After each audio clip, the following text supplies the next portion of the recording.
Por causa da pandemia do novo coronavírus, as crianças vêm apresentando alterações de humor e comportamento. É o que revela uma pesquisa realizada pela Sociedade Brasileira de Pediatria em parceria com a Federação Brasileira das Associações de Ginecologia e Obstetrícia, divulgada na segunda quinzena de agosto. As causas dessas mudanças estariam relacionadas ao isolamento social. Como cuidar da saúde mental neste momento? De que forma esse desequilíbrio pode afetar o aprendizado? Para essas e outras perguntas, um pouquinho de educação.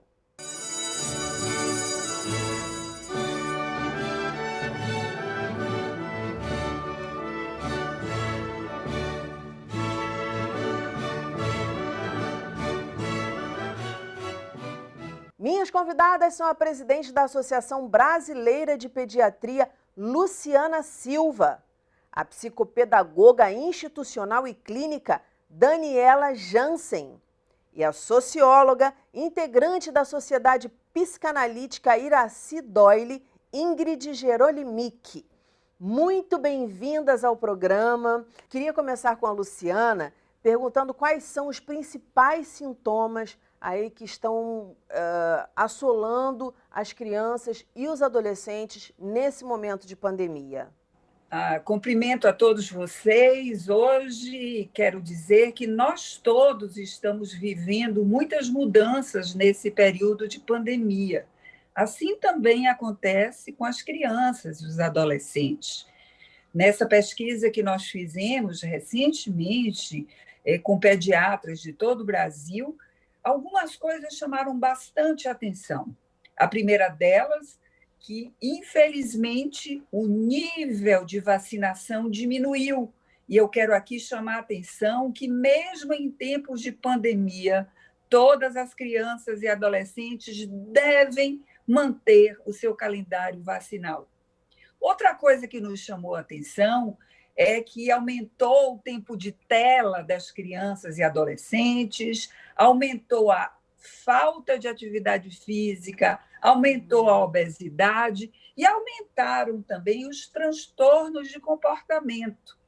Nós acreditamos que esses são fenômenos multifatoriais e essas alterações de comportamentos descritas entre crianças e adolescentes estão relacionadas com o confinamento, com as dificuldades que as crianças sentem porque estão em período de desenvolvimento e precisam das brincadeiras, da socialização com outras crianças, precisam da escola, da interatividade para o desenvolvimento cognitivo, emocional e social.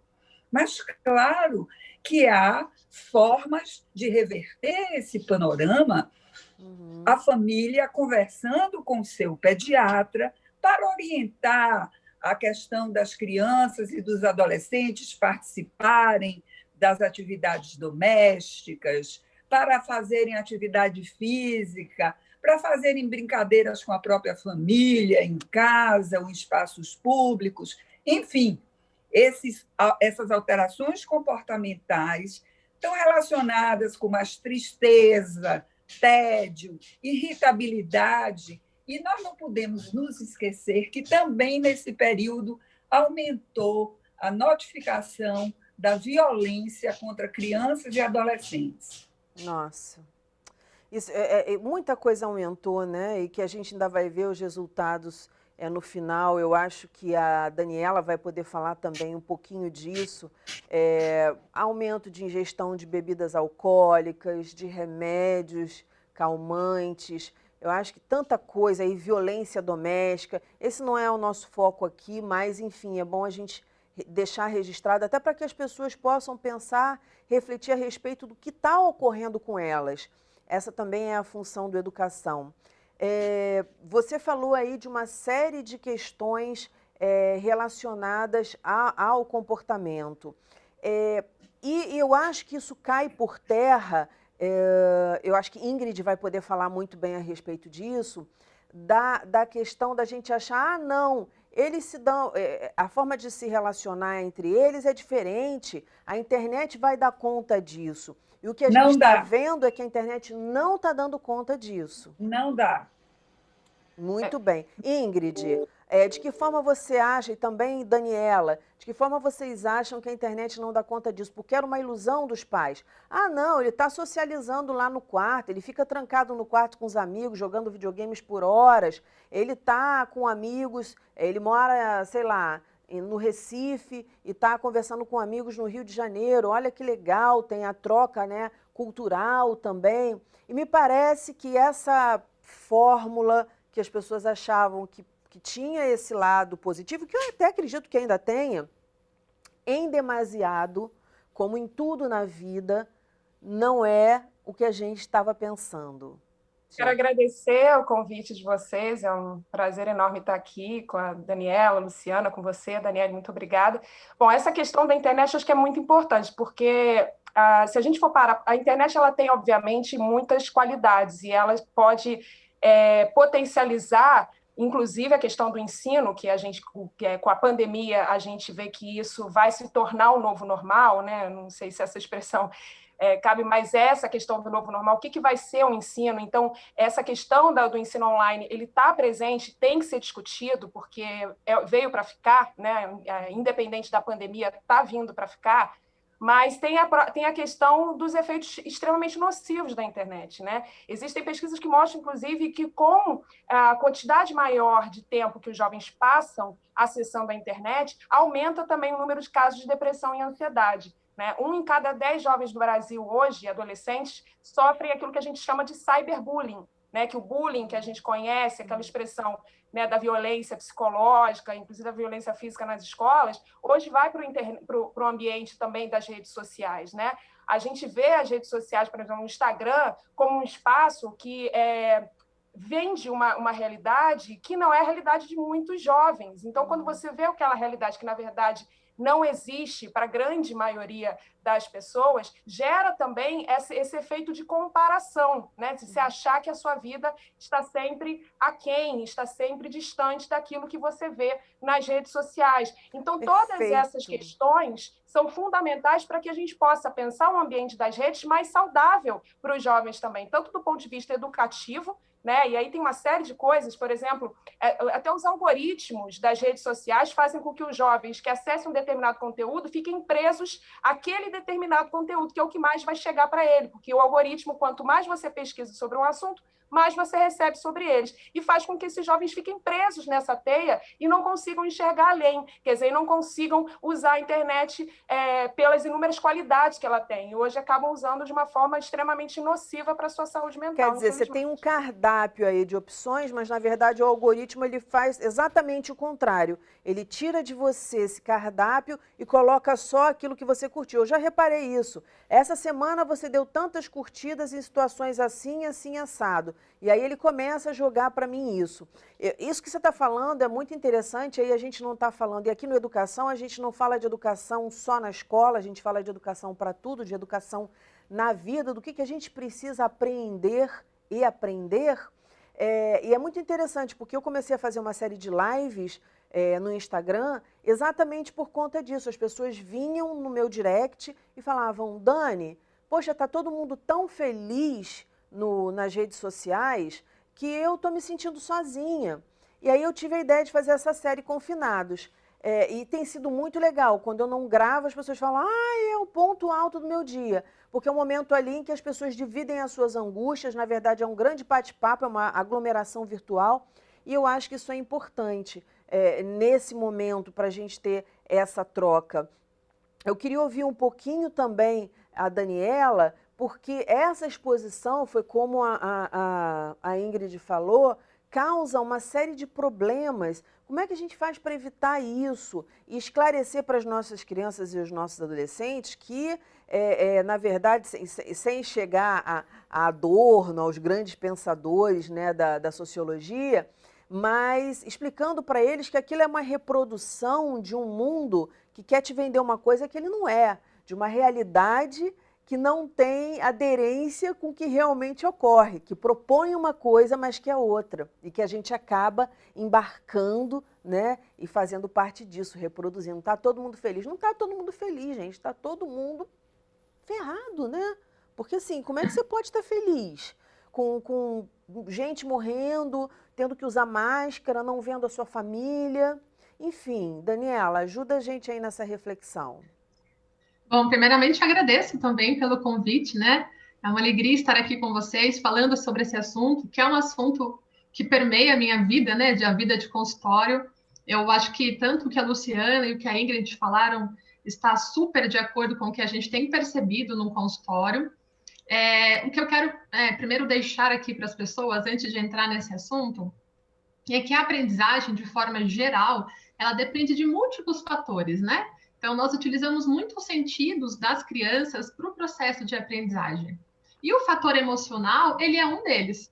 Né? Então, a gente percebe, por exemplo, no início da pandemia, onde começou, né, todo mundo precisou correr, ninguém tinha preparação para nada, nós percebemos os 2 primeiros meses no consultório um aumento muito grande do comportamento das crianças, né, o comportamento mais, a irritabilidade muito grande. As crianças não queriam compreender que agora precisariam estudar de forma online, então não associavam o online ao estudo, né? Uhum. A gente associa o online a jogos, a bate-papo, às redes sociais, ao Instagram, né? Mas a gente não tinha essa associação com a aprendizagem infantil. Então, nós precisamos, até no consultório, abrir alguns horários a mais só para o atendimento familiar, para a orientação familiar. Então, como que as famílias iriam lidar com este momento? Como fazer a rotina de estudos? Como preparar o ambiente para estudar? Porque naquele momento, a maioria das crianças estavam estudando no quarto. Então, quando a mãe ia perceber, a criança já estava ali deitando, sentando, né?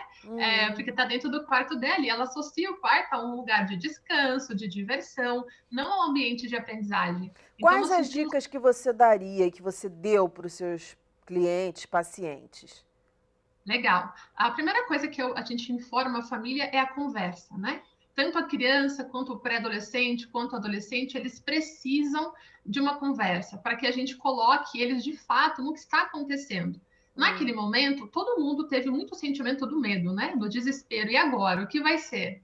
E nós percebemos que as crianças e os adolescentes também estavam com este medo inerente, né? E isso não favorece a aprendizagem. Então, a primeira orientação nossa em consultório foi: vamos conversar com as famílias para que elas informem de fato o que está acontecendo com as crianças, mas que também minimizem, diminuam esse acesso a informações, principalmente, né, em veículos, jornais, a televisão no geral, a internet, diminua, né? Porque a gente foi vendo ali... A exposição, você diz, né? Isso, porque a cada dia eram números de mortes, números de casos, e as coisas aumentando, né? E aí a primeira coisa foi: pais, orientem, né? O que de fato as crianças podem assistir, quais são as informações que elas estão recebendo, e aquilo que elas estão trazendo, converse. É importante que a gente tenha esse momento. Então, essa foi a primeira... Eu vejo assim, quanto mais eu ouço especialistas aqui na educação, eu vejo a importância da escuta no processo de educação e de construção de relacionamento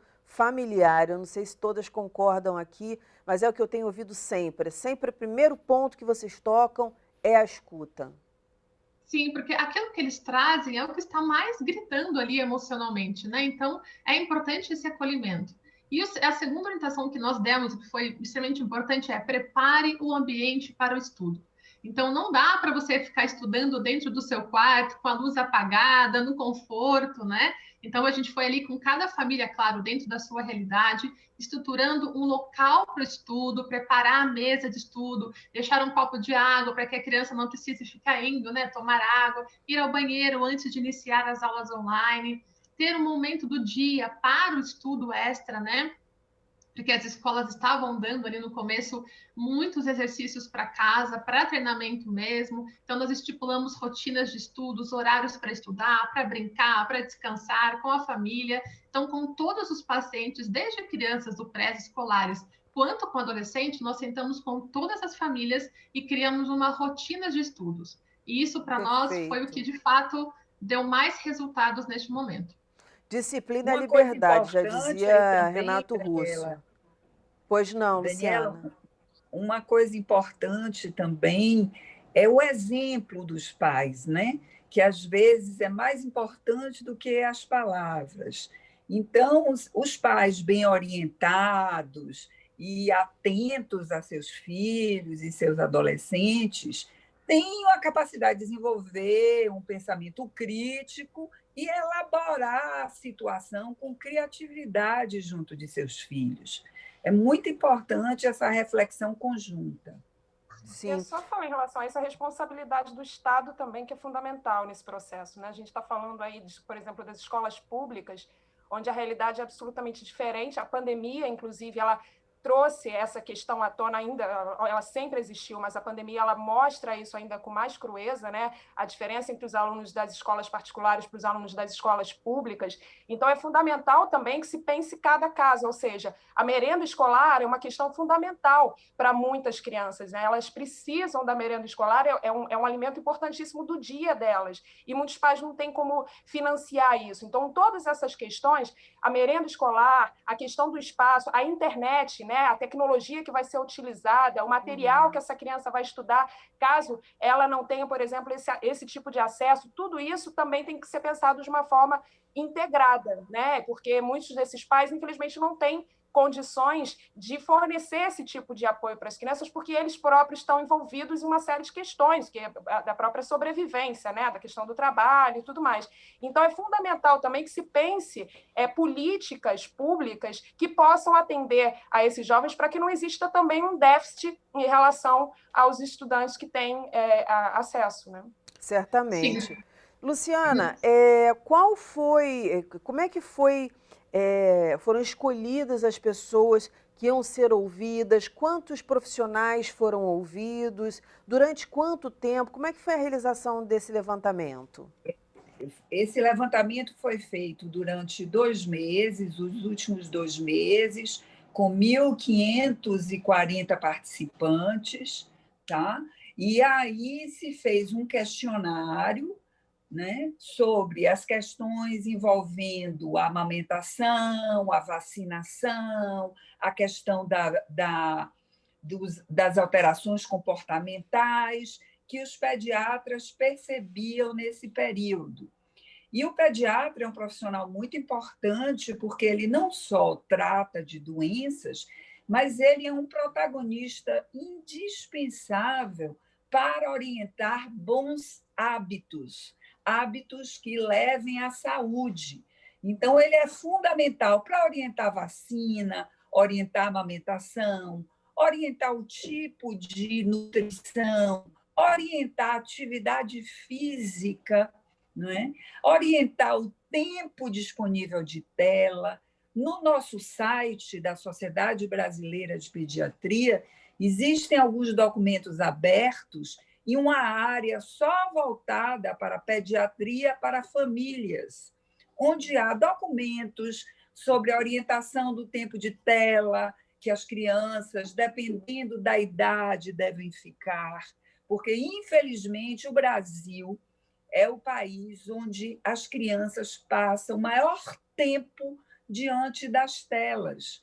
E isso vai impedir a interação social entre as crianças, isso vai impedir a atividade física, isso vai concorrer para a obesidade, enfim, vai concorrer para uma série de consequências ruins. Então, o pediatra é muito importante para ele orientar as brincadeiras que a família deve ter com as crianças, a questão da rotina que foi falada por Ingrid, muito importante, ter o horário determinado para certas tarefas, né? E, sobretudo, dar o exemplo e estar atento ao comportamento do jovem e da criança, que muitas vezes não sabem expressar com palavras, mas pais que estão atentos a seu filho podem perceber as alterações que começam a ocorrer. Agora, eu queria saber de Ingrid e também de Daniela, que alterações são essas? Porque, assim, claro que é normal, né, até certo ponto, eu não gosto muito dessa palavra normal, não, vou falar comum. Até certo ponto, uma energia maior, né? Porque por conta do confinamento. Qual é a linha que a gente pode observar? E aí eu vou pedir dicas para vocês, que os pais vão ver assim, olha, isso aqui está demais, realmente essa mudança de comportamento, ela está extrapolando o que comumente a gente aceitaria como algo natural nesse momento. Quando deixa de ser natural e passa a ser, sei lá, um passo para uma patologia? Bom, acho que tem 3 pontos que nós mais observamos em consultório neste tempo todo. O primeiro é a alteração do sono. E até é interessante a doutora depois, né, a Luciana comentar também, a alteração do sono nós percebemos muito. As crianças dormiam muito mais tarde e, obviamente, não queriam acordar cedo. Dentro desse momento, as crianças acabavam dormindo menos do que o habitual e a irritabilidade crescia muito. Né? Então, eu acho que a alteração do sono, a irritabilidade dessas crianças que acabavam explodindo mais, né? Então a mãe falava, não faz isso, agora não, aquelas regrinhas, né, dentro de casa, então as crianças explodiam, irritavam, jogavam coisas no chão, nós tivemos algumas recorrências dessa no consultório. E o terceiro tópico é a alimentação. Então, algumas crianças que já têm a tendência, né, a obesidade, se alimentando mais, comendo mais o dia inteiro, na verdade, e as crianças que já tinham também alteração na alimentação, que se alimentavam de uma maneira não tão saudável, também tiveram essa alteração. Então, nós percebemos muito, até porque o estar em casa, né, você acaba, de fato, comendo mais, não se atentando a esses aspectos. Então, para nós, o sono, a irritabilidade e também a questão da alteração na alimentação foram 3 pontos muito importantes para nós como observação e também que nós repassávamos para as famílias, né? Nós também criamos um questionário, é muito importante isso também, e nós entregamos para as famílias para que elas fossem preenchendo esses questionários diariamente, para que junto com o consultório, com nós profissionais, nós pudéssemos identificar ali alguns alertas, né?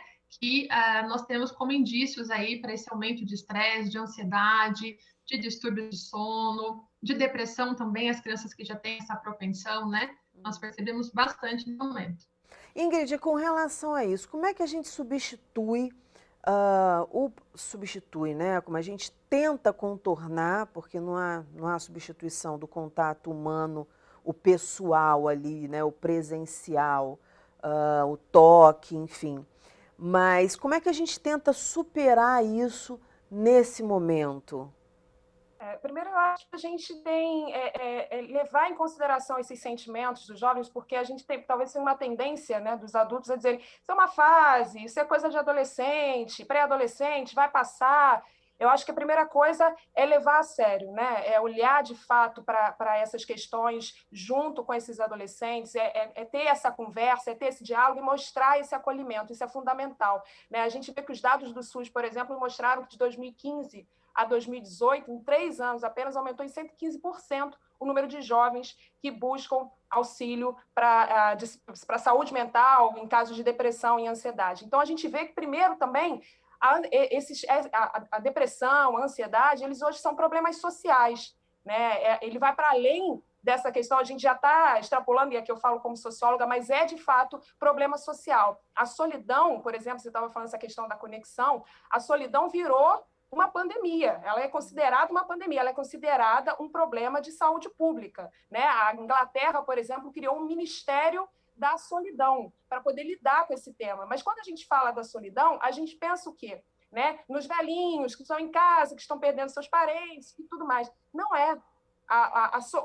O grau de índice de pessoas que sofrem solidão, que se dizem solitárias, é muito maior entre os jovens, entre os adolescentes, do que entre as pessoas mais velhas. Né? Isso mostra alguma coisa, isso é um sintoma social, isso mostra que a gente tem que mudar as nossas práticas sociais também, para que isso não cresça ainda mais, porque já é, de fato, um grande problema. Então, eu acho que a gente precisa olhar isso como... A Daniela está aqui como psicopedagoga, a gente pensar isso do ponto de vista da psicologia, mas também pensar do ponto de vista da pedagogia. A escola tem que incorporar isso, a escola tem que olhar para essas questões também, para que a gente possa conectar, porque a conexão, ela não está... Porque hoje a gente vive numa sociedade ultra conectada e a gente está falando de uma sociedade que se sente extremamente só. Então, tem desconectada. exato. Ela é tão conectada e, ao mesmo tempo, tão desconectada. Então, essa desconexão, ela não está só, ela não tem uma relação só com a conexão física, que é muito importante, né? O tato, a presença, tudo isso é muito importante. Mas é uma desconexão também do ponto de vista das relações. Quer dizer, as pessoas se sentem sós porque elas não se sentem acolhidas. Elas acham que estão sozinhas para lidar com seus problemas. Porque está todo Então, mundo feliz. É isso? Exato. Então, a gente precisa criar instrumentos, ferramentas. Você falou, por exemplo, do programa que você criou e como que isso gerou uma repercussão, como que as pessoas gostaram e te deram esse feedback. Esse tipo de ação é muito importante. A gente não pode olhar isso como um problema, como uma fase. A gente precisa, de fato, olhar como um problema social que precisa ser integrado para ser resolvido. Integrado precisa reunir várias competências para poder resolver. Então, os pais têm que estar envolvidos, a escola tem que estar envolvida e a sociedade como um todo tem que tratar isso como realmente um problema que é de saúde pública, um problema social. Não, e você falou assim, duas coisas. Primeiro, o que eu uso sempre aqui, que surgiu num programa Educação, se você não se envolver, não rola. Então, assim, tem que estar todo mundo envolvido. Pais, especialistas, professores. E outra coisa que você citou também é essa importância da interatividade em casa, desse fortalecimento de relações em casa que antes não eram possíveis. Eu queria perguntar para a Luciana fala sempre da vacina. E aí eu vou fazer um contraponto aqui, imaginando, que eu sempre me coloco no lugar das pessoas, imaginando aquelas pessoas que pensam assim, Luciana, e eu vou te jogar essa bola para você poder rebater mesmo. Por que eu vou dar vacina no meu filho se ele não está saindo de casa? Ele não está entrando em contato com ninguém, logo ele não vai pegar nada. E eu vou levar ele para tomar vacina num hospital ou num posto de saúde onde tem um monte de gente com coronavírus? Não, ele em casa está mais protegido. E aí, com a palavra, a presidente da Sociedade Brasileira de Pediatria. Pois você deve levar seu filho para ser vacinado, porque ele pode ficar desprotegido de infecções que já estão quase que erradicadas. O fato de você ir a um posto de saúde, levar seu filho por alguns minutos para tomar uma vacina, num posto de saúde, onde se segue o protocolo da higiene, do distanciamento, do uso de máscara, não tem problema nenhum. Pior é você ter um número grande de crianças que deixam de estar protegidas para sarampo, para poliomielite, para catapora. Acho que isso é muito pior. Então, o fato de estarmos na pandemia exige que você mantenha o calendário da sua criança em dia, que você leve, sim, seu filho para se vacinar. Porque é um problema de saúde pública. Imagina a gente enfrentar um corona, aí daqui a pouco a gente enfrenta um surto de sarampo, aí daqui a pouco a gente... Então, aí a gente vai virar assim, no caos elevado à 10ª potência. A gente tá Exatamente. A gente está com... Exatamente. Perfeito. A gente está com 1 minutinho, o programa passa muito rápido, vocês são maravilhosas. E nesse final, nessa reta final, eu queria que vocês dessem assim aquele carinho, aquele acolhimento para os pais que também estão passando por situações muito difíceis, né? Tem até uma psicóloga que vinha muito ao programa, ao Educação, e falava assim, não, quando ele está fazendo o que a gente chama de birra, né?